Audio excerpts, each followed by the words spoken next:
It's obviously a crime to pass counterfeit money. So glad you asked. In the good old US of A, counterfeiting currency falls under U.S. Code Title 18, Section 471, which the folks at Cornell's Legal Information Institute will happily tell you states the following. Whoever, with intent to defraud, falsely makes, forges, counterfeits, or alters any obligation or other security of the United States shall be fined under this title or imprisoned not more than 20 years or both.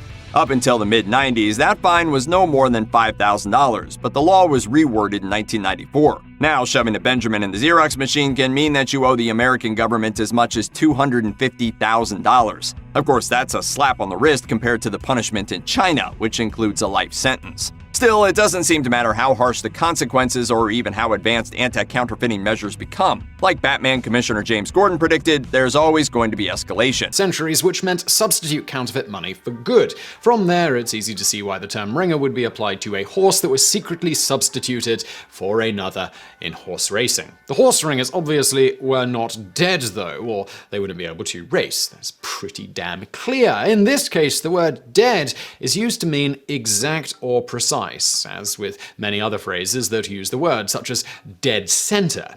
This meaning has been around since the 16th century, though exactly how the word's meaning morphed from actual death to exact isn't really known. Dead was added to ringer soon after ringer started to be applied to horses. The first known published case of dead ringer appears in the Oshkosh Weekly Times in June of 1888. It reads, "Datar is a markable semblance be shoe?" said Hart, looking critically at the picture. Talk about counterfeit money on behalf of the Secret Service. So he had up things behind me that showed counterfeit bills, and I was explaining how you detect a good bill from a bad bill. And towards the end of the interview, he just happened to say to me, "Now you work with the government, but you come to the government in a very unusual circumstances." So I said yes, and I explained them. Johnny Carson was watching back on the West Coast, and he said to NBC, "Send me that tape of that guy you had on the show." And they did. And so the next thing I get a call from the Tonight Show, and it was from Johnny's assistant. And she said to me, "Johnny would consider having you on the show, but you first have to come out for an interview, and we don't pay to bring you out here." And I said, "Well, why would I go on Johnny Carson?" They said, "Well, just to talk a little bit about your life and what you do today and how come you do what you do." And so I went out to there. I said to her, "You know, I'm always out on the West Coast on business. Can I just come when I'm out there?" She said yes. Counterfeit money has the potential to cause all sorts of problems, from leaving you short $20 to destabilizing national economies. But don't worry, you can help catch the counterfeits. All you need are some simple tools and a bit of chemistry. First up, the anti-counterfeit detection pen. The pen looks like a highlighter and contains a solution of potassium iodide and elemental iodine. It reveals the presence of starch, which is commonly used to strengthen regular printer paper, but won't be found in real money. That's because authentic bills are made of cotton and linen and are threaded with tiny red and blue fibers. That material is made by a single, highly guarded company called Crane & Company.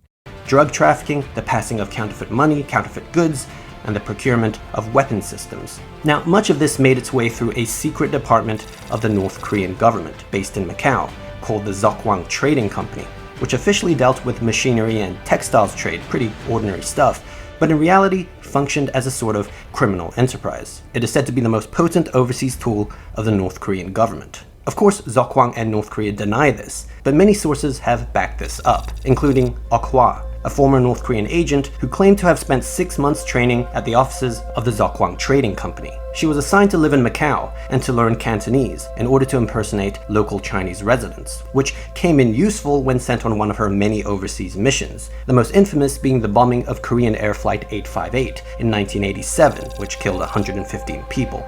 I am amazed at how good these counterfeit money orders and checks are. A couple of words of caution. Really, anytime you're getting, a job, unsolicited job offers where you're going to be working from home, it's a huge red flag, okay, just right there. But then, if you do decide to if you do get approached in some other way and you think that maybe there's some legitimacy here, please feel free to come and see us, okay? Because we can help you out in navigating whether or not it would be something that is legitimate or not. The next area, and I think that this is probably an issue for any international student who would be going home over the summer, and if you're renting an apartment, if you're planning to sublease your apartment. The dangers of traveling, counterfeit money, and the difficulty of getting a loan got people thinking. It was time for a new business model. Pawnbrokers started to give credit to businessmen, while Genoese merchants developed cashless payments. Networks of banks spread all over Europe, handing out credit even to the church or European kings. What about today? In a nutshell, banks are in the risk management business. This is a simplified version of the way it works.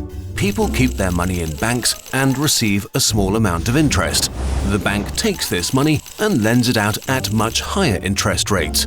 It's a calculated risk because some of the lenders will default on their credit. This process is essential for our economic system because it provides resources for people to buy things like houses or for industry to expand their businesses and grow. Counterfeit money. So you'd say, well, why now? What is this? Is it something new? So for the last 30 years, people have talked about building a system like this, but no one could figure out how. So if you were studying to become a PhD in cryptography, computer science, mathematics, it's very likely that you encountered this concept of the Byzantine generals problem, better described as a double spend. So the protocols that make up the internet, TCP, IP, and such, don't allow for you to create unique assets or individual data. So for example, if I were going to send you an email with a picture attached to it, or money, when you receive that email, how do you know I didn't keep a copy for myself or send it to 10 other people simultaneously? This is the reason why piracy is a problem. And so Bitcoin's creators solved this incredibly complex problem by creating a shared database or a distributed ledger. And look, I know it's wrong to counterfeit money, but some kid out there can legitimately say he has the coolest grandpa in China. In fact, a lot of grandpa's counterfeit notes are still floating around today. In this article from 2017, a Canadian tourist says he got counterfeit cash mixed in with real cash when he withdrew money from a bank ATM in Beijing. Which I suppose also says something about how much you can trust Chinese banks. You know what they say, Mao money, Mao problems. To combat this, in 2015, authorities released a new version of the 100 yuan note, with features like color-changing ink. But all of them have one thing in common. Mao Zedong is still on one side of every Chinese banknote, even though Mao was a dictator who killed tens of millions of people, including the parents and grandparents of a lot of the people living in China today. Fearing the introduction of counterfeit money used to flatten the economy, the immediate solution was to order an emergency mass printing of the Deutschmark, West Germany's official currency. 15 billion German marks were produced in total, but the next big question was where exactly so much emergency cash could be safely stored. Eventually, a foolproof plan was hatched to build a fortified bank vault disguised behind a fallout bunker capable of withstanding a nuclear war, and government officials set their eyes on the ancient streets of Khan for the job. More specifically, these two inconspicuous houses were selected as a prime location, and a 15,000 square foot bunker fitted with intricate air, electricity, and water systems was built 30 meters below the earth. To throw neighbors off the scent, residents were only told that a small fallout shelter was being built next door in the event of an atomic attack. They stole credit cards and used counterfeit money to get what they needed. They also stole a big yellow bus and painted it black.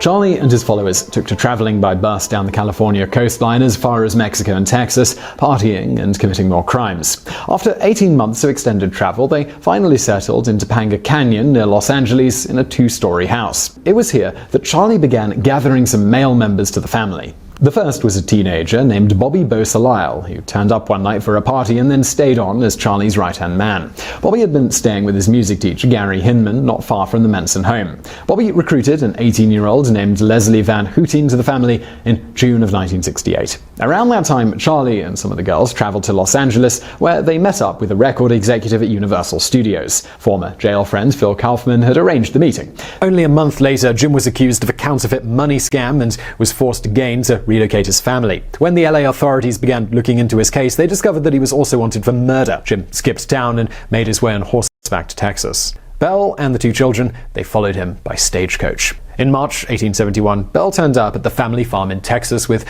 2 kids and a wanted husband. Bell's father helped them set up on a small farm near Coon Creek in Boss County, but Jim Reed had already proven that he was no farmer. Soon, the farm was attracting a regular assortment of vagabonds who would sit around with Jim and plan out their various crimes. Jim became involved in livestock rustling when he learned that a local man by the name of Dick Cravey had $4,000 in cash stashed at his home. Jim and his brother Sol couldn't resist the temptation. However, the robbery was botched and they ended up murdering Cravey. A few months later, the brothers were accused of murdering another man, aliases who had been selling some mysterious money-making boxes. This had happened when Lustig had sold a Romanian box to a Texan sheriff. When the lawman had confronted him about the hoax, Victor had appeased him with a bribe in fake cash. Rabano and the Secret Service established a connection between the counterfeiters and the money box man, but they could not pin down Lustig. By now, he had taken to traveling with a trunk full of disguises, including a rabbi, priest, and bellhop. Finally, in 1935, Rabano received an anonymous tip-off from a jealous mistress of Lustig, maybe Billy May, maybe one of his many other girlfriends. The agents converged on a hotel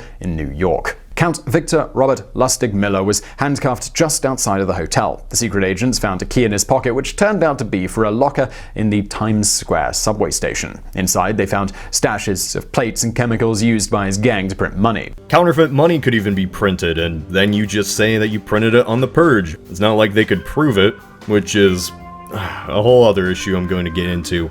There's a lot to tackle about this scenario. Grandma, can I have that martini? Now you're saying, but Cody, maybe they have some system in place that makes sure no financial crimes can happen. It's at night anyway, so it's not like there's a lot of business happening. And to that I say, okay. Except also, everything is burning down. Firemen and police officers can't be on the streets during the purge. And if you do a crime, like arson, that's dandy too. Nothing against that. And I'm sure there wouldn't be anybody who would want to get some of that insurance money. You know, your house or property burns down, you blame it on some psychos, the ones that are everywhere. Imagine how many buildings and cities would be up in flames, left uncontrolled because the firemen can't even go outside. Legal money printing, seizing $30 million in counterfeit money in Lima during a joint operation with Peruvian police. Peru is believed to be the origin of 60% of the world's fake currency. But playing so many different roles can be hard. The agency has been dealing with budget pressure, hiring challenges, reports of long hours and low morale among its agents, and some high-profile lapses in its unique protective service role, like when an armed security guard rode in an elevator with President Obama, and when a man got inside the East Room of the White House through an unlocked door.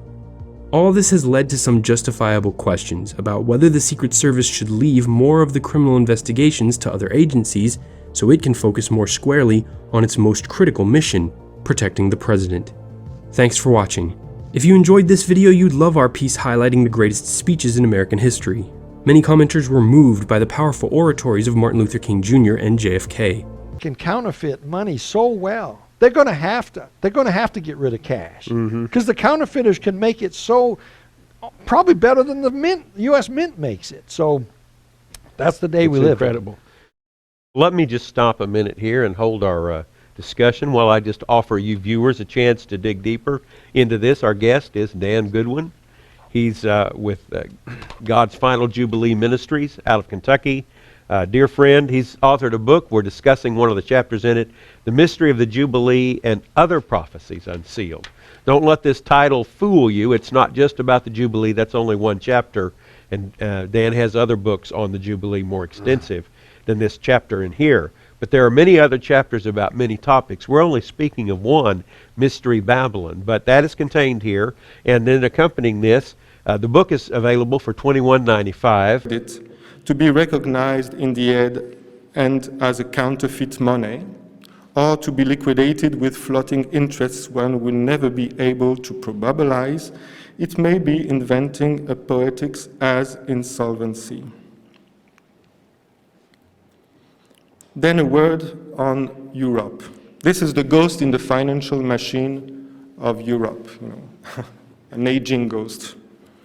The question I would like to, this very short introduction, if you give me credit for it, if you give me cred for it, is What happens today with the debt narrative and its big short stories in this Europe of hard Brexit times? To stamp out counterfeit money.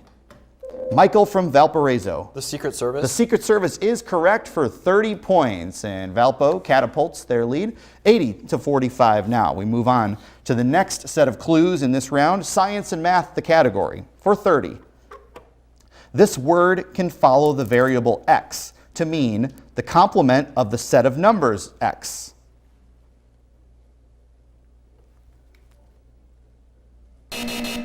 Here comes your 20-point clue, same answer. This word can also follow the variable x. Started out as an agency looking at counterfeit money, you know, in the 1800s, I guess. Yes. So is that where maybe something fell through the cracks? Maybe their budget. Yeah, I think your analogy is perfect, actually. The combo of all the intelligence agencies, and then again the combo of all these homeland security agencies that ostensibly are supposed to protect the homeland from terror and other dangers. There were a lot of wrinkles to sort of iron out. I think it was one of the key factors. It wasn't the only one in the Secret Service's slow, gradual slide and ultimately demise almost. See, it doesn't, you can have a bunch of counterfeit money, but it doesn't negate the real one. And that's the problem. People, you know what? You go in a workplace, you go into school, you go wherever you go. If you act the part of the real Christian, and you walk in the fear of God, and you're honest, and you show integrity, you'll stand out. And people see it. And they know. And they can mock and they can carry on about the false guy. But you are a thorn in their side. Because they don't like it. Because it condemns them. That's the reality. It condemns them. I mean, when I got saved, my friends had to come up with explanations for it. Well, you know what they say, you know, this isn't going to last long. Of all paper money in the U.S. was counterfeit, not to mention the piles of fake Confederate money the Union printed to sabotage the economy of rebel states. To deal with the scourge of counterfeit currency, Abraham Lincoln created the Secret Service. Its earliest incarnation only dealt with counterfeiting. Over the course of the late 19th century, a series of reforms centralized the issuing of paper currency under the supervision of the Treasury Department, and by 1877, the Bureau of Printing and Engraving was actually manufacturing all the country's greenbacks. Completely standardized currency followed in the 20th century. Federal Reserve notes, still the class of currency in use today, issued by the central bank since 1913, began to replace earlier notes issued directly by the Treasury. Uniformity made counterfeit bills harder to pass than in the early days of the Republic, but some crafty criminals were up to money. Because it's so easy to duplicate brand packaging and visual information, counterfeit of all sorts of things is becoming an increasing problem. In fact, counterfeit goods costs worldwide something like $64 billion a year, and it has a huge effect on the economies around the world. This is due to lost revenue, lost taxes, and even lost jobs. So here in my lab, we're working on the understanding the basics of how the brain codes when something is real and when it's not real. We do a lot of work with banknotes because those are interesting. It's an interesting problem, and we try to help central banks around the world understand what makes a counterfeit easy to see or makes a genuine note easy to tell when it's real or not real. Not long ago, we had a rash of counterfeit money coming through our area. Our own store had at least 2 counterfeit bills slip past cashiers, and one even got past our accounting office to make it back into the next day's new register bags that we used to set up our drawers. We've been getting hit with small bills, including counterfeit 10s and 5s. Although the plague of counterfeits seems to have passed now, I have always checked every bill bigger than $1 that is handed to me. As I've caught one bill that was resistant to the checking markers, I hold the bill up towards the light as I count them, eyeballing them, as my eye is much better and faster at catching fakes than the markers. I've gotten so I can usually do this very quickly. Now, a few weeks ago, I had a particularly grouchy customer. We'll call her Grouchy Woman. Now, Grouchy Woman wasn't overtly hostile. She was quiet, passive, and gave off a vibe of being thoroughly displeased at having to be at our store. Well, counting counterfeit money twice doesn't give you a different outcome, it gives you the same outcome. So what we keep trying to explain to people, when we testified to this point when we were in front of the Senate committee in Georgia, and we explained, if you put a ballot in and it's adjudicated, that original ballot with the voter's original intent is gone. So now there's a new ballot that you have that can be printed, and then they can keep that as their record. So now when you're comparing them, they all add up. And it looks like, oh yeah, that voter wanted to vote that way. But that's not how the voter voted. That's how the adjudicator determined voter intent. And that changes that outcome. And that's why that doesn't make any sense. An adjudication is supposed to have 2 witnesses from either party. Sometimes there's even an independent as well. Those processes didn't happen. We spoke to the adjudicators. They didn't have that at all. So bottom line is, with many of these ballots, it may just simply be impossible at this point to know the original voter intent. But counterfeit money. When we give to strangers, we might just perpetuate, instead of breaking it, the logic of poverty and dependency, instead of coping with it. And it is true that whether effective altruism proceeds from a genuine critique or from a defense of capitalism is not always clear. There is for sure a strong ambiguity in Singer's project. Let me read the last passage from The Most Good You Can Do. Singer writes, effective altruism typically value equality, not for its own sake, but for its consequences. It isn't clear that making the rich richer without making the poor poorer has bad consequences overall. It increases the ability of the rich to help the poor.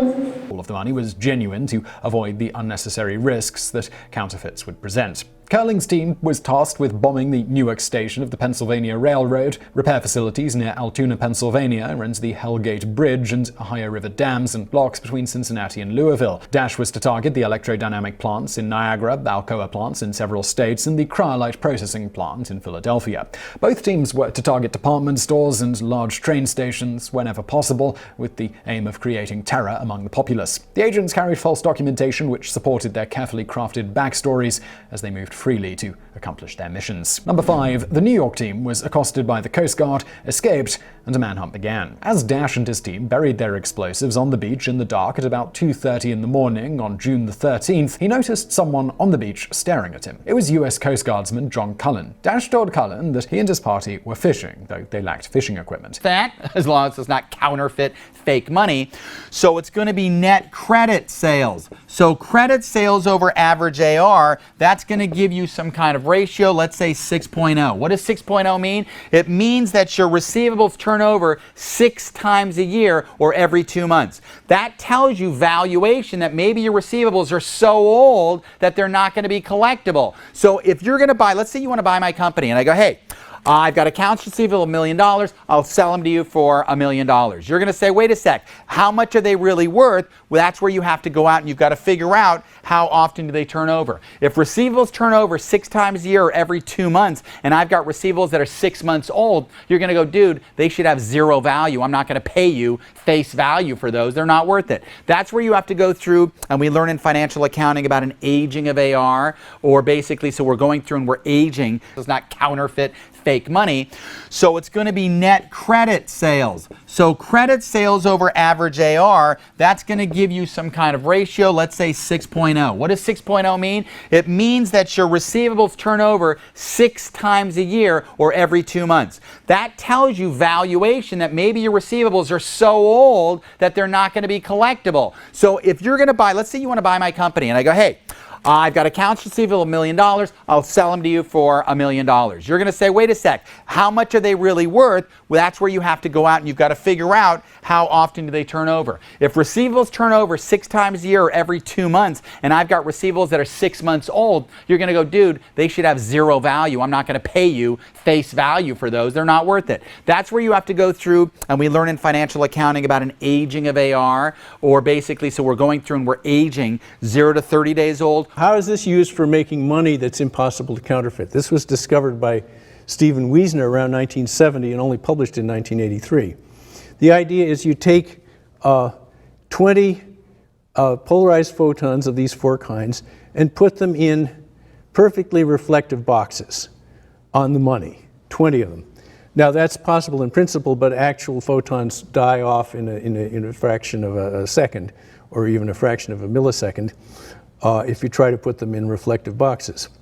But going on with what's possible in principle, we then say the mint that prints this money knows what's stored there, and when it's presented at a bank, the bank makes the correct kind of measurement on each of those photons and verifies that they're all as expected. That is, it makes a diagonal measurement on the first one, a rectilinear measurement on the second, and so on. If you got a counterfeit bill, you're not going to throw all your money away and say, well, I'm never using money again. Stupid counterfeit bill. No, you realize that the counterfeit doesn't negate the real. Jesus is the real thing. He's reaching out to you now by the power of his Holy Spirit. Will you pray with me? Maybe put a hand over your heart. Let's pray together. Just say, oh God, I believe that you love me. So much so that you sent your own son to die for me. Jesus, thank you for dying on the cross for my sins. I believe you paid the price in full. But you know how they are taught to spot counterfeit money? Well, the most important part of their training is to know what the genuine bill is. They give them a $100 bill and they have them look at it under a microscope and says, here's how the blue and red threads are to be embedded. Make sure they're not on top of the paper, make sure they're embedded throughout the paper. Make sure that there's a sparkle in Benjamin Franklin's eye. Make sure the background isn't kind of fuzzy. And they'll compare then when you see the others, because if you look at a fake one, how do you know it's fake or not? Hey, it looks good. Actually, if you go on the internet and take a look at fake $100 bills, most of us wouldn't know the difference. As you'll see, counterfeit money is a niche crime requiring a great deal of skill and organization to do well, and probably not even worth trying for small-time operators. So warnings noted, here's what you would do if you did, which you shouldn't. Counterfeiting has been the bane of all money-based economies, and the penalties in former times were surprisingly harsh. In 17th century Britain, for example, men caught counterfeiting were hanged, while women were burned at the stake. Yes, somehow they even managed to work sexism into that arena. The death sentence was a common penalty for counterfeiting until relatively recently. It was seen as a challenge to state authority, and on a more practical level, fake money threatened to slow down national economies by making people less likely to accept any money at all.